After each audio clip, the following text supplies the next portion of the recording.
The grand chamber of the Galactic Conclave had never been so quiet. Representatives from 47 star systems sat in their floating platforms, arranged in a massive circle around the central speaking area. The walls were made of living crystal that glowed with soft blue light, and the ceiling showed the stars outside. A reminder that this station floated in the void between worlds. High Arbiter Zelthos rose from his seat. He was a Valorian, tall and thin, with pale blue skin and 4 eyes that could see in spectrums humans could only imagine. His ceremonial robes flowed around him like liquid silver as he raised one long-fingered hand for attention. "The vote is complete," he announced. His voice was cold, formal, carrying the weight of centuries of tradition. By a count of 39-8, the motion carries. Earth and all human territories are hereby exiled from Conclave space. Humanity has 90 standard cycles to withdraw beyond the Outer Rim. Ambassador Catherine Moore stood alone on the human delegation's platform. She was a woman of 53 years with silver-streaked brown hair pulled back tightly from her face. Her dark eyes showed nothing as she listened to the words that ended 60 years of human involvement in galactic politics. Around her, the alien delegates whispered to each other. The insectoid Krath clicked their mandibles in what might have been satisfaction. The massive stone-skinned Goroth rumbled low conversations in their thunderous language. Only the amphibious Delori, with their large sad eyes and blue-green skin, seemed troubled by what had happened. Catherine had expected this. She had seen the votes being counted over the past weeks, watched the political alliances form against her species. The Valorians had been working toward this moment for years, spreading rumors about human aggression, human ambition, human danger.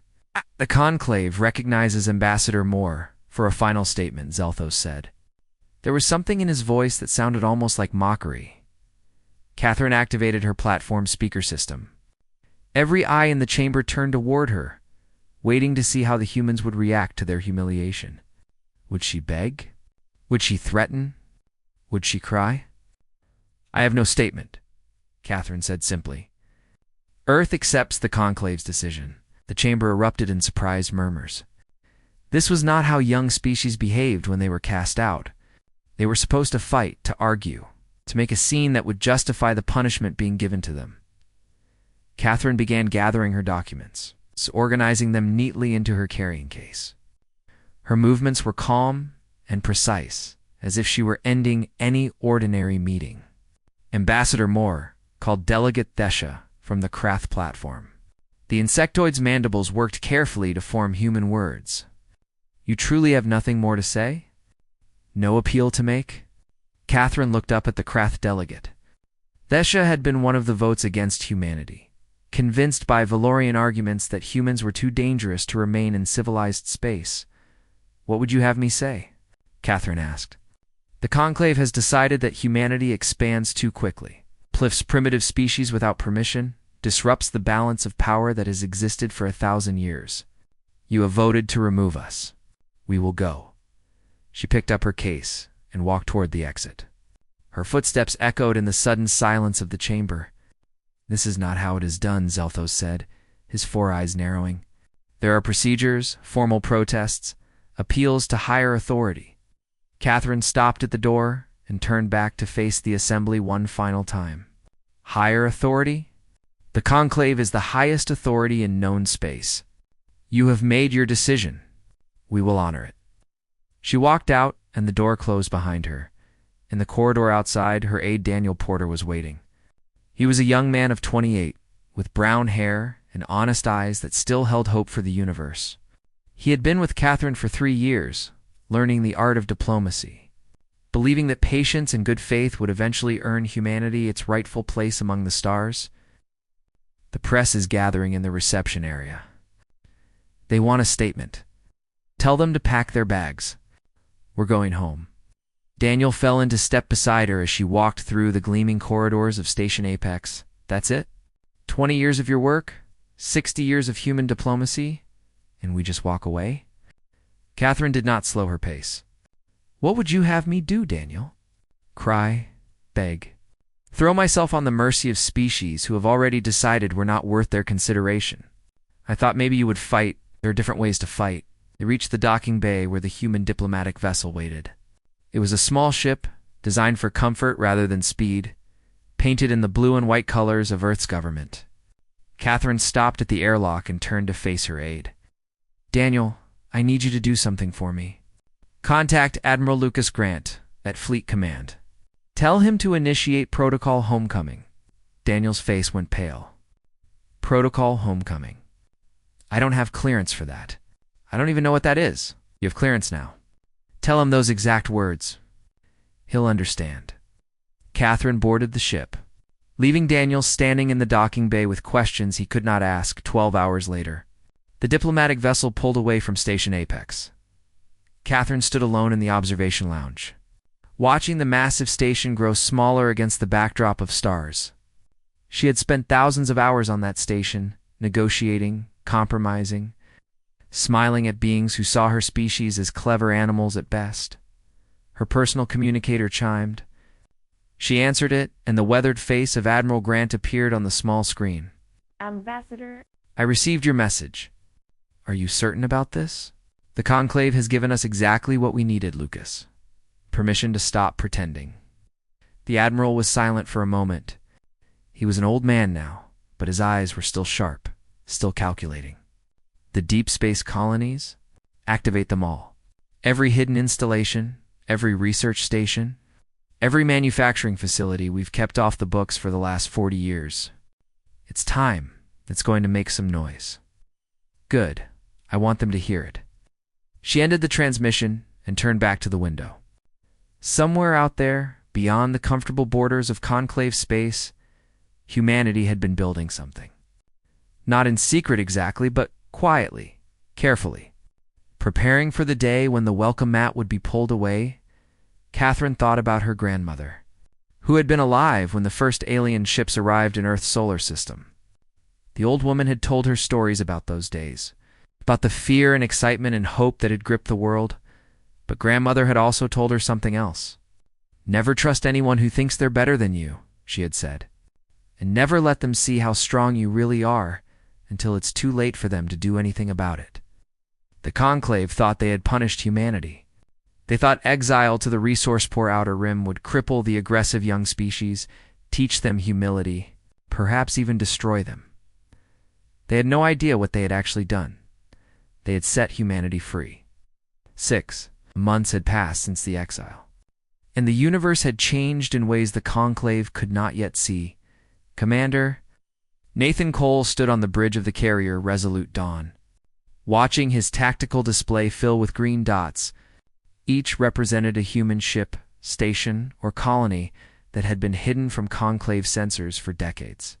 There were thousands of them now, spread across a region of space that the aliens had dismissed as worthless. "Commander, we're receiving confirmation from Kepler Station," reported Lieutenant Amy Walsh from the communications console. She was a small woman with red hair and quick hands that danced across her controls. "All 12 manufacturing facilities are now online and producing at full capacity. Output levels 300% above what we projected before the exile. The new fabrication systems are working even better than Dr. Simmons predicted." Nathan allowed himself a small smile. He was 42 years old, with gray beginning to show at his temples and lines around his eyes from years of staring at screens in the dim light of spacecraft. He had spent his entire career preparing for a conflict he hoped would never come. Now it seemed that conflict was inevitable, and he found himself almost grateful. At least the waiting was over. "Any word from Erebus Station?" he asked. Amy checked her console. "Dr. Patricia Simmons is requesting a secure channel. She says it's urgent. Put her through to my ready room." Nathan walked off the bridge into his private office. It was a small space, barely large enough for a desk and 2 chairs, but it was his. The single window showed stars that had never seen a Conclave ship. He activated the secure terminal, and Dr. Simmons appeared on the screen. She was a woman in her 60s, with gray hair pulled back in a messy ponytail and eyes that sparkled with excitement. "Commander Cole, we've done it." "Done what exactly?" "The dimensional fold technology. We completed our first successful test this morning. A cargo container was transmitted from Erebus to a receiving station 40 light years away. She paused for effect. It took less than 3 seconds. Nathan sat down heavily in his chair. 40 light years in 3 seconds. The fastest conclave ships would need 6 months to travel that distance. Their communication relays would take 3 weeks just to send a message. You're certain it works? Completely certain. We've run the test 17 times now. The technology is stable, reliable, and ready for larger applications. How soon can you scale it up for ships? Dr. Simmons's excitement dimmed slightly. That's more complicated. The energy requirements are substantial. We would need to build dedicated power stations at each endpoint. And there are still some issues with organic transport. We've lost a few test animals to what we're calling dimensional drift, but it will work eventually. Give me a year. Maybe 18 months. Then we'll have something that will change everything. Nathan ended the call and sat in silence for a long moment. He thought about his father, who had served in the first human delegation to the conclave. Full of hope about humanity's future among the stars, he thought about his grandfather, who had watched the first alien ships arrive and had immediately begun stockpiling weapons. Everyone had called grandfather paranoid. History was proving him wise. Meanwhile, on Station Apex, High Arbiter Zelthos was having a very different kind of meeting. 8. What do you mean they're not struggling? He demanded. His intelligence chief, a Valorian named Kesseth, stood before him with a data tablet in hand. Exactly what I said, High Arbiter. Human activity in the Outer Rim has increased by 400% since the exile. Their manufacturing output appears to have tripled.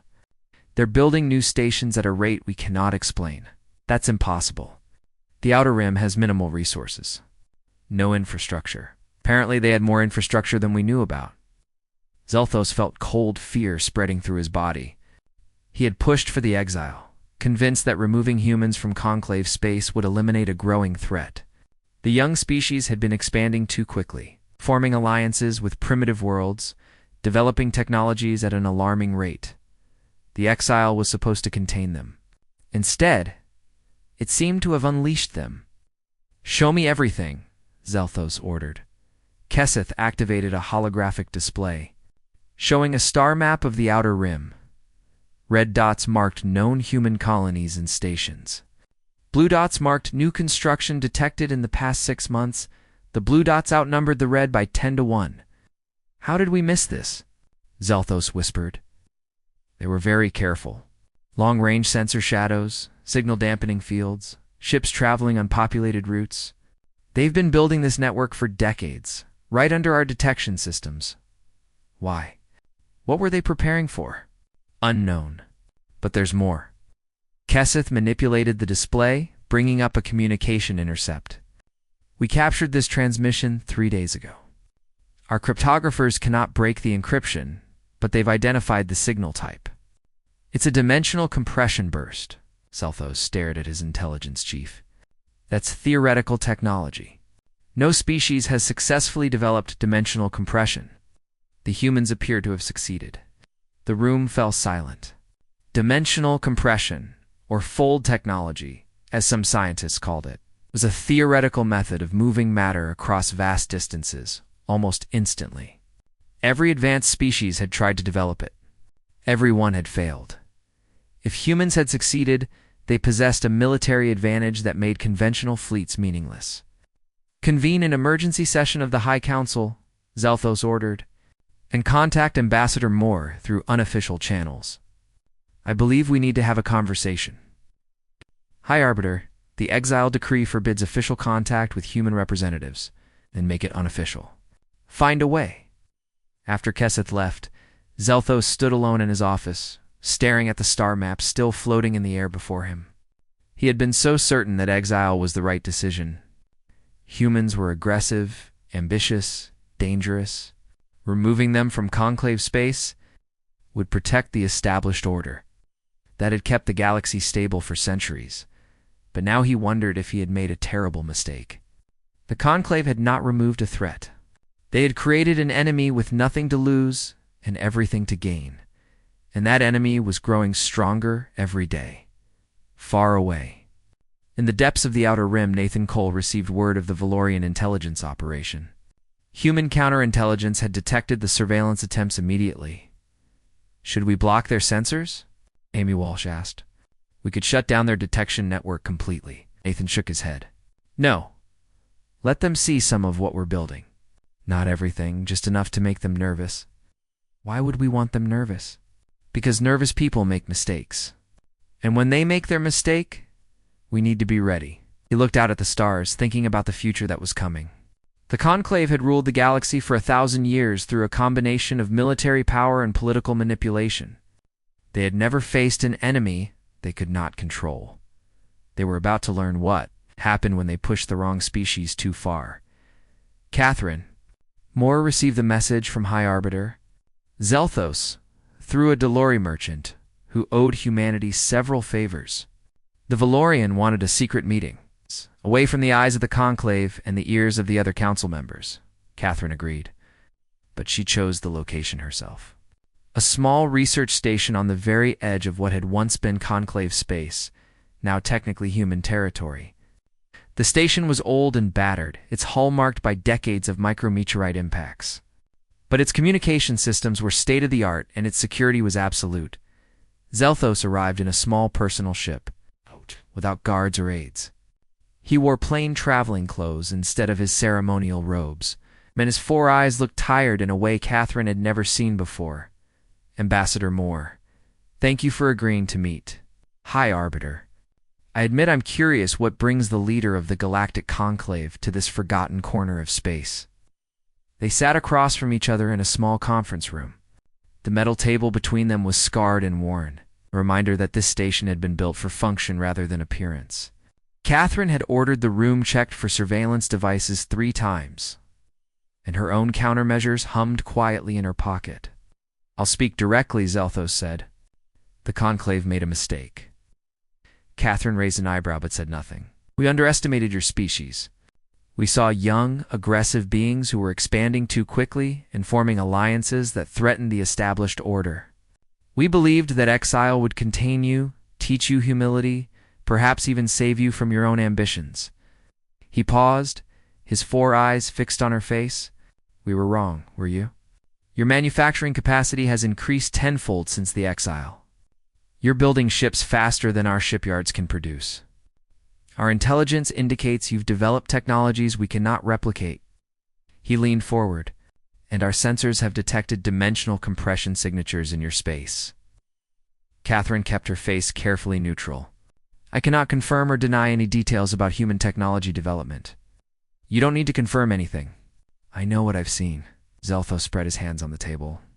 I'm here to propose a new arrangement. Full Conclave membership for humanity, including a permanent seat on the High Council. Removal of all trade restrictions and travel limitations. Complete access to Conclave markets and resources. And in exchange, humanity shares its dimensional technology with the Alliance. Catherine was quiet for a long moment. She looked at the High Arbiter, studying the lines of stress on his pale blue face, the tension in his thin shoulders. He was afraid. The most powerful being in known space had come to this forgotten station because he was terrified of what humanity had become. That's quite an offer, she finally said. 6 months ago, you voted to exile us to die in the outer darkness. Now you're offering everything we spent 60 years trying to earn. Circumstances have changed. No, circumstances haven't changed at all. What's changed is your understanding of them. Catherine stood up and walked to the small window that looked out on the stars. Let me tell you what I see, High Arbiter. I see a species that was welcomed into galactic civilization with open arms. We were grateful, eager to learn, happy to follow the rules you've set for us. She turned to face him. And how did you treat us? Like servants. Like children. Like clever animals who might be useful but could never be equals. We applied for High Council membership 12 times. Each application was denied because of procedures and requirements that changed every time we met them. The bureaucratic process was designed to keep us out. You never intended to let humanity sit at the main table. We were supposed to be grateful for whatever scraps you chose to throw us. Zelthius's 4 eyes blinked in what might have been embarrassment or anger. I'm offering you a seat now, because you're afraid. Because you've realized that the species you tried to destroy has capabilities you don't understand? You're not offering partnership. You're trying to buy access to our technology before we become too powerful to control. If humanity becomes too powerful without any connection to the Conclave, there will be war. The other council members will demand it. Catherine smiled, but there was no warmth in it. Let me tell you what happens if the Conclave declares war on humanity. Within the first hour, we destroy every communication relay along your primary shipping routes. Your fleet coordination disappears. Within the first day, we cut your trade networks. Your economy begins to collapse. Within the first week, your member species start fighting each other for the resources that used to flow freely between them. She walked back to the table and leaned forward, her hands flat on the metal surface. We don't want war, High Arbiter. We never did. But we spent 60 years watching you, learning from you, preparing for the day you would decide we weren't useful anymore. That day came 6 months ago. Now, you have to live with what you created. Then what do you want? We want to be left alone. No interference, no surveillance, no attempts to steal our technology. In exchange, we'll maintain neutral relations with all Conclave members. No trade, no military alliances, no involvement in your politics. Complete separation. Zelthos shook his head. The other council members will never accept that. They'll see human isolation as a threat. An independent power with superior technology, growing stronger every year? Eventually, someone will decide you're too dangerous to leave alone. Then you'll have to convince them otherwise. And if I cannot? Catherine straightened up and gathered her documents. Then we'll deal with whatever comes. But we won't deal with it as members of your conclave, begging for protection and giving up our advantages. We'll deal with it as an independent species on our own terms. She walked toward the door, then paused. You know what the funny thing is? High Arbiter. The exile was supposed to be a punishment, a way of showing humanity what happens to species that don't know their place. But all you really did was cut the chains that were holding us back. You're making a mistake, Ambassador. Isolation breeds fear. Fear breeds conflict. Catherine looked back at him one final time. Maybe, but it's our mistake to make now, not yours. She left the room, and Zelthos sat alone in the silence, wondering how everything had gone so wrong. In the corridor outside, Catherine's hands were shaking. She had just told the most powerful being in known space to go to hell, and she had done it with a smile on her face. But inside, her heart was pounding with a mixture of fear and exhilaration. She activated her secure communicator. Admiral Grant, the meeting is over. The Valorians are scared, but they're not ready to accept our terms yet. Do you think they'll try something? Almost certainly. They can't admit defeat. Not to themselves, and not to the other council members. They'll need to demonstrate that humanity can still be controlled. Should we prepare for an attack? Catherine thought about it for a moment. Yes, but don't make it obvious. Let them think we're still the naive species they remember. Let them think they have a chance. And when they make their move, then we show them exactly what they're dealing with. 18 months after the exile, the attack came. Commander Nathan Cole was reviewing supply reports in his ready room when the alarm klaxons began to scream. He was on the bridge in less than 30 seconds. His crew already at their battle stations. Report, he ordered. Sliding into his command chair, Lieutenant Amy Walsh looked up from her console, her face pale. Multiple Krath warships have crossed into human space. We're counting 200 vessels, including 12 carrier-class ships. They're heading directly for the Kepler station cluster. Nathan felt his stomach tighten. Kepler was the heart of human manufacturing in the Outer Rim, home to over 2 million workers and their families. If the Krath reached those stations, the slaughter would be unimaginable. Time to intercept at our best speed. For hours, sir. But even if we get there first, we're massively outnumbered. They have us 30-1 in total ship weight. Nathan studied the tactical display, watching the red dots of enemy ships moving steadily toward their target. The Krath were insectoid beings. Their society organized around hive-like collectives that thought in terms of overwhelming force. They never attacked unless they were certain of victory, which meant they had no idea what they were walking into. Contact Fleet Command. I need to speak with Admiral Grant immediately. The Admiral's face appeared on the main screen moments later. Behind him, Nathan could see the controlled chaos of the command center at New Washington, the hidden capital of humanity's new civilization. I see the situation, Commander. The Krath ambassador is claiming their ships entered human space accidentally and are attempting to return to their own territory through our most valuable manufacturing sector. Apparently, their navigation systems all malfunctioned at the same time. Nathan almost laughed. The excuse was so ridiculous that it was almost insulting. But the Kraths weren't trying to fool anyone. They were sending a message. Humanity could be attacked without consequences. What are my orders, sir? Admiral Grant's expression was hard as stone. The Council has authorized defensive action. You are cleared to engage the enemy, sir.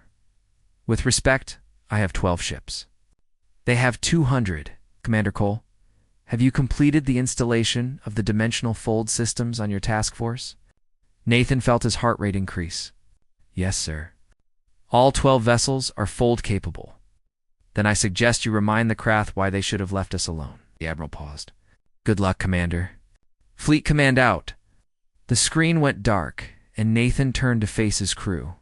They were looking at him with a mixture of fear and determination. These were good people, professionals who had trained for years for a battle they hoped would never come. That battle was now 4 hours away. All hands. This is the commander. His voice was broadcast throughout the ship and to every vessel in his task force. In 4 hours, we will engage a superior enemy force. They outnumber us.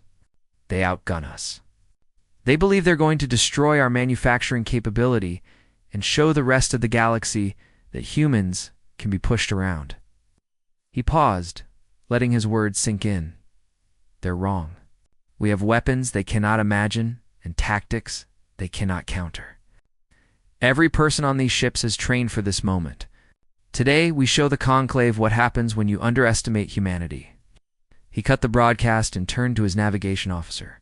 Plot fold coordinates for Kepler Station orbital space. We're going to emerge right in the middle of their formation. Lieutenant Walsh looked up with alarm. Sir, we've never used fold technology in a combat situation. The calculations for appearing in the middle of a battle fleet are being transmitted from Erebus Station as we speak. Dr. Simmons has been running combat scenarios for months. Nathan allowed himself a grim smile. The Krath think they have 4 hours to prepare for us. They actually have about 3 minutes. The fold transition was like nothing Nathan had ever experienced. One moment, the Resolute Dawn hung in empty space, surrounded by the other ships of his task force. The next moment, they were in the middle of the Krath fleet, so close to the nearest enemy carrier that Nathan could see individual hull plates. For a heartbeat, nothing happened. The Krath ships continued on their course, their sensors not yet registering the impossibility that had just occurred. Then all hell broke loose. All weapons, fire at will. Nathan shouted. Navigation, execute combat fold pattern alpha. The human ships opened fire simultaneously, their weapons tearing into Krath vessels at point-blank range. 3 enemy carriers exploded in the first volley, their crews never knowing what hit them. Then the human ships vanished. They reappeared seconds later on the opposite side of the Krath formation and fired again. More explosions, more dying ships. Then they vanished once more. The Krath commanders tried to organize a response, tried to form defensive formations, tried to track the human vessels that kept appearing and disappearing like ghosts. But how do you fight an enemy that doesn't follow the rules of space combat? Nathan watched his tactical display fill with yellow dots marking destroyed enemy ships. The Krath were firing wildly now, their disciplined fleet falling into chaos as human vessels appeared, delivered devastating attacks, and disappeared before return fire could reach them. Commander. Enemy flagship is trying to retreat, Amy reported. They're signaling the rest of the fleet to fall back. Don't let them. Keep the pressure on. The battle lasted less than an hour. When it was over, 147 Krath ships had been destroyed. 32 had surrendered, their crews too shocked to continue fighting. The rest fled back toward the border at maximum speed. Human losses: 0 ships destroyed. 17 crew members injured, none seriously. Nathan sat back in his chair, his hands trembling slightly from the adrenaline. He had just commanded the most lopsided military victory in galactic history. Lieutenant Walsh, open a channel to the Krath flagship. I want to speak with their commander. A moment later, a Krath face appeared on the screen. The insectoid's compound eyes reflected dozens of tiny images of fire and destruction, and its mandibles clicked. With what Nathan recognized as extreme distress, AM Commander Cole of the Human Defense Force, your fleet entered our territory without permission and approached our civilian installations in attack formation. We have responded accordingly. This is not possible, the Krath commander clicked. The technology you possess, it cannot exist. And yet here we are. Tell your government that humanity wishes to maintain peaceful relations with all former Conclave members. But if any fleet crosses into our space again, we will not simply defend ourselves. We will pursue that fleet back to its home system and return the favor. The Conclave will not allow this. The Conclave exiled us. They made it very clear they wanted nothing to do with humanity. We're simply honoring their wishes. Nathan leaned forward. Now go home, Commander, and tell them what you saw here. He cut the transmission and slumped back in his chair. Around him, his crew was silent, still processing what they had just accomplished. Sir, Amy Walsh said softly, what happens now? Nathan looked out at the stars, thinking about all the changes that were coming. The Conclave had been the dominant power in the galaxy for 1,000 years. Today, that dominance had ended. Now the rest of the galaxy learns that humanity isn't playing by their rules anymore, and they have to decide what they're going to do about it. He stood up and straightened his uniform. Begin rescue operations for any Krath survivors. Treat the prisoners well. I want them to go home and tell everyone exactly how we behaved, both in battle and after. You want them to respect us? No. Nathan shook his head. I want them to understand us. We're not monsters. We're not conquerors. We're just a species that refuses to be pushed around. If they can understand that, maybe we can avoid fighting this war again. But looking at the debris fields surrounding his ships, the wreckage of almost 200 vessels that had tried to destroy human civilians, Nathan wondered if peace was still possible, or if this was just the beginning. 5 years had passed since the exile, and Catherine Moore stood once again in the grand chamber of the Galactic Conclave. Everything was different. Now she was no longer a representative of a minor species, begging for recognition and respect. She was the voice of the human commonwealth, a civilization that had grown to encompass over 1,000 worlds. Human ships could cross the galaxy in hours. Human factories produced goods that every species wanted to buy. Human scientists had developed technologies that the Conclave could not understand, let alone replicate, and she was here because they had asked her to come. The chamber looked the same as she remembered, the same crystal walls glowing with soft light, the same floating platforms arranged in their ancient pattern. But the faces of the delegates had changed. The arrogance was gone, replaced by something that looked very much like fear. High Arbiter Zelthos stood at his traditional place, looking considerably older than he had 5 years ago. His 4 eyes were tired, and his movements lacked the confident grace Catherine remembered. The Conclave has voted to extend an invitation to the human commonwealth, he announced. We propose a new form of partnership based on equality and mutual respect. All previous restrictions and sanctions are hereby withdrawn. Catherine looked around the chamber. The same representatives who had voted to exile humanity now sat in uncomfortable silence. Many of them could not meet her eyes. She thought about what humanity had accomplished since the exile. The fold gates that connected human worlds, allowing instant travel across impossible distances. The manufacturing facilities that had turned barren moons into productive worlds. The alliances with species the Conclave had never bothered to contact.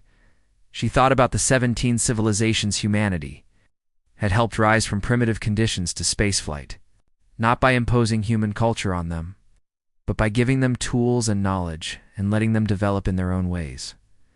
She thought about the Krath attack, and the dozens of smaller conflicts that had followed as various species tested human resolve. Every test had ended the same way. Quick, decisive defeat for the attackers, followed by fair treatment and eventual peace. "The Commonwealth appreciates the offer," Catherine said, "but we must decline." The chamber erupted in shocked whispers. "We don't seek revenge for what happened," she continued, her voice calm and clear. "We understand that the Conclave acted out of fear. You saw young species growing too quickly, forming alliances you couldn't control, developing technologies you didn't understand. You believe that containing us was necessary for the stability of galactic civilization?" She paused, looking around at the assembled delegates. "We don't agree with your assessment, but we understand why you made it." Catherine activated her own holographic display, showing a map of human space. It filled half the chamber, a vast territory that dwarfed the space humanity had occupied before the exile. "What we have built in the past 5 years is something new. Not an empire based on conquest, but a network of free worlds united by shared values. We've helped species that the Conclave ignored. We've opened trade routes to regions you never explored. We've created a civilization that doesn't need your approval to thrive. Then why did you come?" "Delegate the Krath asked. The insectoid's voice carried no hostility, only curiosity. "Because isolation cannot last forever. Eventually, humanity and the Conclave will need to interact. It's better to establish the rules of that interaction now, while relations are stable, than to wait for the next crisis." She changed the display, showing a new map that overlaid human and Conclave territories. "We propose a different kind of relationship. Not membership in your organization, but a treaty between equals. Free passage through each other's space. Limited trade agreements, with both sides keeping the right to protect sensitive technology. A joint commission to resolve disputes before they become conflicts. And if we refuse," Zelthos asked, "then nothing changes.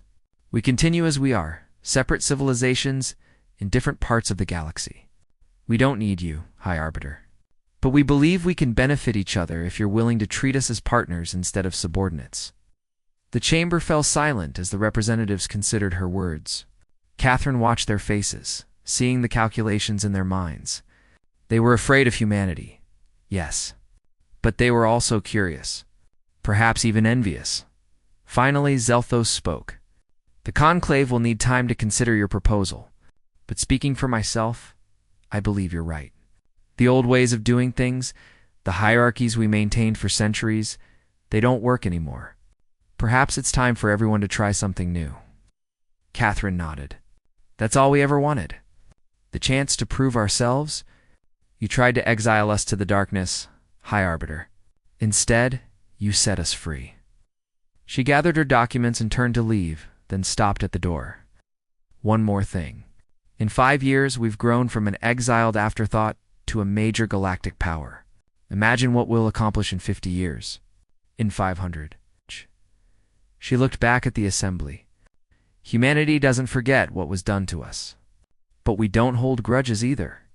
Work with us, and we'll build something amazing together. Stand against us, and we'll build it without you." She walked out of the chamber, leaving the representatives to think about a galaxy that had changed forever. Outside, Daniel Porter was waiting.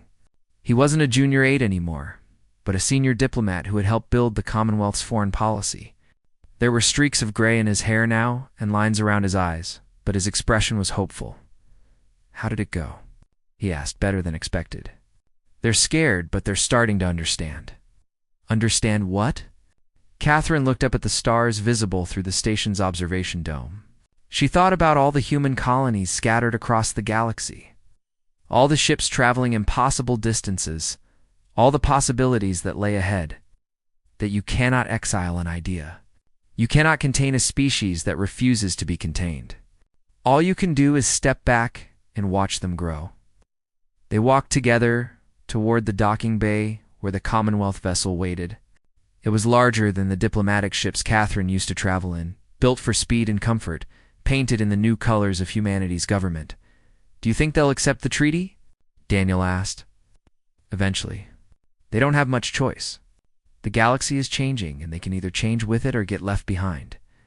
And us. What happens to humanity?" Catherine smiled, and for the first time in years, It was a genuine expression of happiness. We keep doing what we've always done. We explore. We build. We make alliances with species who share our values.